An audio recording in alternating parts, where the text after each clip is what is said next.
بسم اللہ الرحمن الرحیم۔ معزز سامعین السلام علیکم۔ آج ہم عورت کے متعلق بات کریں گے۔ گھر مکمل ہوتا ہے عورت کے ساتھ، اور گھر کا سکون بھی عورت کے ساتھ ہی ہوتا ہے۔ رمضان المبارک جو شروع ہے، 5 روزے گزر چکے ہیں، اور آج ہم عورت کا مقام گھر کے اندر کیا ہے اور مرد کی زندگی میں کیا ہے، اس کے بارے میں بات کریں گے۔ تو سحری اور افطاری کی بات کر لیتے ہیں۔ عورت سحری کے وقت سب سے پہلے جاگتی ہے اور سب گھر والوں کو جگاتی ہے، ان کے لیے سحری تیار کرتی ہے، اور سب سے آخر میں خود سحری کرتی ہے۔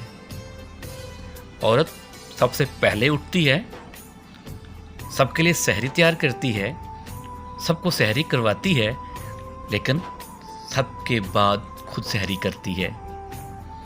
سحری کرنے کے بعد ہم سب لوگ نماز پڑھتے ہیں اور کچھ دیر کے لیے ریسٹ کرتے ہیں، سو جاتے ہیں، لیکن عورت نماز پڑھتی ہے، سوتی نہیں ہے، بلکہ اپنے بچوں کے لیے ناشتے میں مصروف ہو جاتی ہے۔ اپنے بچوں کے لیے ناشتہ بناتی ہے، بچوں کو ناشتہ کرواتی ہے، پھر ان کو اسکول کے لیے تیار کرنے لگ جاتی ہے۔ پھر سارا دن اپنے گھر کے کام کرتی ہے۔ پھر 4 بجتے ہیں، جو ہی 4 بجنے کے بعد وہ اپنے خاندان کے لیے افطاری تیار کرنے میں لگ جاتی ہے۔ پھر افطاری میں وہ بہت کچھ بناتی ہے، اور پھر یہ ساتھ ڈرتی رہتی ہے کہ پتہ نہیں کیسا بنا ہوگا، گھر والوں کو اچھا بھی لگے گا کہ نہیں لگے گا۔ ساری محنت کرنے کے باوجود، سب کچھ بنانے کے باوجود، اس کے دل میں پھر بھی ڈر رہتا ہے۔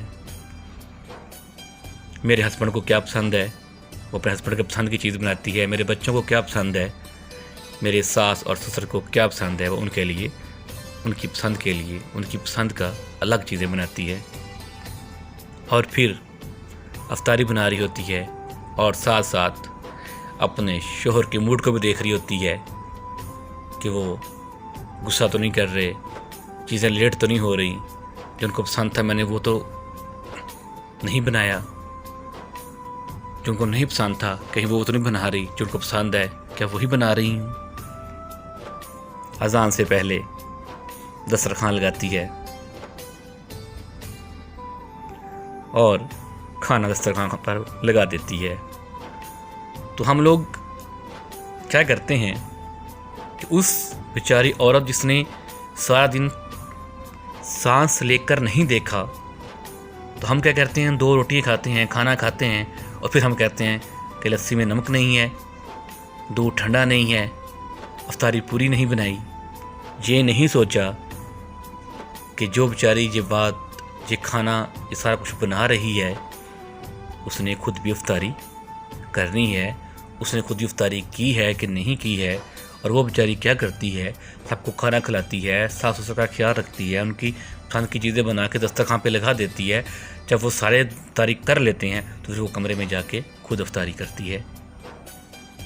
پھر مرد حضرات تراویح کے لیے چلے جاتے ہیں، جب واپس آتے ہیں تو ان کا ویٹ کر رہی ہوتی ہے، سارا دن کی تھکی ہاری ہوتی ہے، اس کے باوجود وہ چولہے کے سامنے بیٹھی ہوتی ہے اور چائے اور میوہ تیار کر رہی ہوتی ہے کہ انہوں نے تراویح کے فوری بعد آ کر چائے اور میوہ کھانا ہے۔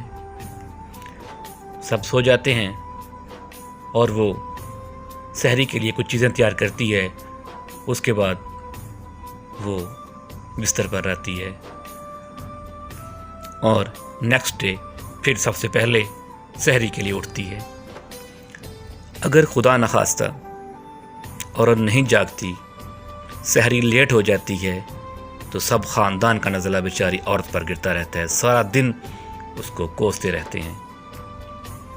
میں آپ سے درخواست کرتا ہوں کہ گھر کی ساری عورتیں، خواہ وہ ماں ہو، بیوی ہو، بیٹی ہو، بہن ہو یا کوئی اور رشتہ ہو، ان کا لازمی خیال رکھیے۔ آخر وہ بھی ہماری ہی طرح انسان ہیں۔ اللہ پاک پر بھروسہ رکھو، اس جہالت سے نکلو، یہ معاشرتی پاسماندگی ختم کرو، انشاءاللہ تعالی اللہ پاک راضی ہو جائیں گے۔ خدارا اگر ہم اپنی بیٹیوں، بہنوں، ماؤں اور بیویوں کا خیال رکھیں گے تو انشاءاللہ تعالی ہمارا گھر جنت کہلائے گا، ہمارے گھر میں سکھ چین ہوگا، ہمارا گھر سکون میں رہے گا، اور انشاءاللہ تعالی اللہ تعالیٰ کی رحمت ہمارے گھر میں برسے گی۔ تو میں امید کرتا ہوں کہ آپ اللہ پاک اور نبی اکرم صلی اللہ علیہ وسلم کے فرمان کے مطابق اپنی عورتوں کا خیال رکھیں گے۔